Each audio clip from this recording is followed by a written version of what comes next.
Mais tout de suite, à 8h08, on parle de la solitude durant cette période de fête, de fin d'année. Bonjour Ghislaine Dessaigne. Bonjour madame, bonjour à tous les auditeurs. Merci d'être avec nous. Vous êtes présidente de SOS Amitié et écoutante depuis plus de 20 ans.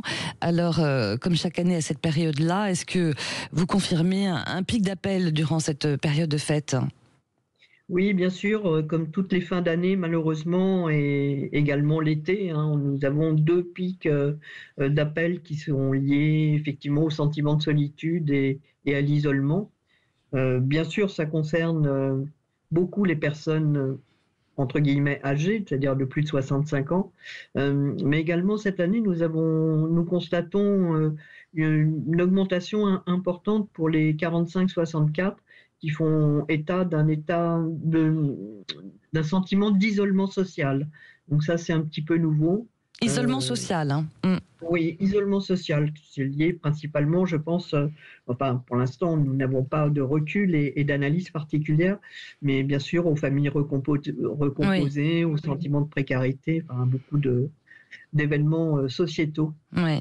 Comme il y a aussi, on peut le dire, peut-être depuis le Covid, je ne sais pas, vous qui allez me dire qu'il y a pas mal de jeunes aussi qui contactent SOS Amitié, surtout pas par chat, parce que vous avez mis en place un chat.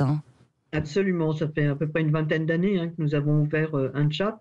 Bien évidemment, nous avons à peu près 30 000 appels chaque année sur le chat, donc c'est quand même important. Juste pour remettre un petit peu l'activité de SOS Amitié, Oui. nous recevons sur notre plateforme téléphonique, malheureusement depuis le Covid, vous en parliez à juste titre, nous avons une augmentation constante d'année en année. L'année dernière, en 2023, nous avions enregistré plus de 3 500 000 appels sur notre plateforme. Cette année, nous en sommes déjà, sans parler de la dernière semaine, nous en sommes déjà à 3 700 000. Et donc, nous voyons vraiment une augmentation importante du nombre d'appels. Ouais. Bien sûr, nous ne pouvons pas répondre à tous les appels, malheureusement. Oui, c'est ça. On reparlera d'ailleurs du problème aussi des bénévoles, dont vous avez, des écoutants dont vous avez besoin. Alors, on sait que SOS Amitié préserve l'anonymat, mais en même temps, est-ce que, en quoi les motifs des SOS ont évolué ces dernières années ? Est-ce que vous avez des renseignements ? Oui, elles ont évolué. Alors, vous en parliez tout à fait de façon opportune pour les jeunes et pour les moins de 14 ans. Donc ça fait directement écho aux professionnels qui voient augmenter les demandes de consultation pour les adolescents. Donc ça, c'est une première chose. Donc les jeunes nous avaient un peu oubliés. Ils sont sur les réseaux sociaux. Bien sûr. Mais en tout cas, ils ne nous appelaient plus avant le Covid, ou très peu. Depuis le Covid, ils nous appellent. On ne les a pas perdus, malheureusement. Les étudiants aussi, qui ont eu du mal pendant la période Covid à tisser des liens amicaux. Il y a un fort sentiment de solitude et pour cette population qui a du mal à tisser des liens humains réels, j'allais dire.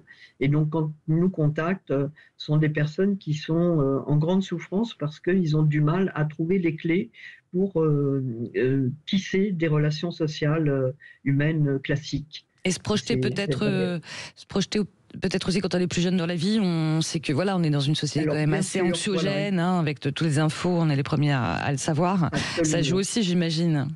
Absolument, avec le réchauffement climatique, le phénomène bien évidemment lié aux conflits de guerre qui ne sont pas loin, tout ça crée effectivement des situations et des pensées anxiogènes.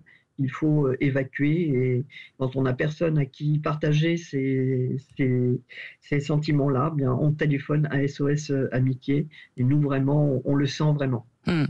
Dites-moi, Ghislaine Dessaigne, vous-même, vous êtes, je le disais, écoutant depuis plus de 20 ans, entre tristesse, détresse, solitude, à quel moment on juge un appel très grave, notamment de suicidant, comment on le sent, comment on peut le sentir à distance? Alors, on le sent quand les personnes, j'allais dire, n'arrivent pas à progresser pendant l'appel. La durée moyenne d'un appel, c'est à peu près 35 minutes, 35-40 minutes. Quand quelqu'un nous appelle et qui est en grande souffrance au tout début, la voix, elle est plutôt pâle, j'allais dire.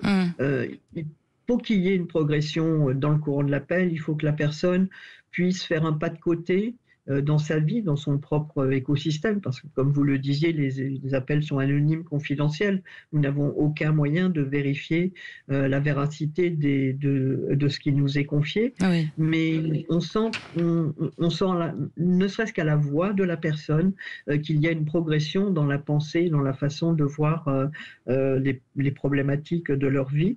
Et effectivement, c'est ce qui nous permet de dire que bon, l'appel est réussi, le mot est un peu fort, bien évidemment, mais en tout cas que la personne puisse continuer sa vie en faisant justement ce pas de côté pour voir un petit peu les choses autrement. Donc effectivement, quand la personne n'est pas dans cet état d'esprit, quand elle s'enfonce plutôt dans sa propre souffrance, là effectivement, nous pouvons avoir quelqu'un qui exprime en plus des idées parfois suicidaires, bien évidemment, hein, ça arrive.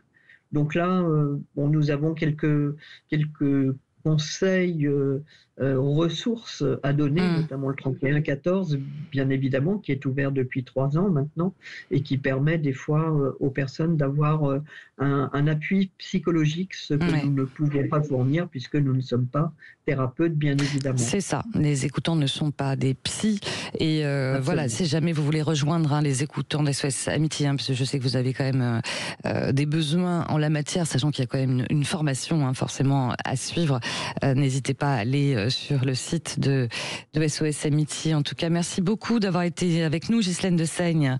Grand merci pour votre précieuse aide. Et voilà, je rappelle que vous êtes présidente de SOS Amitié.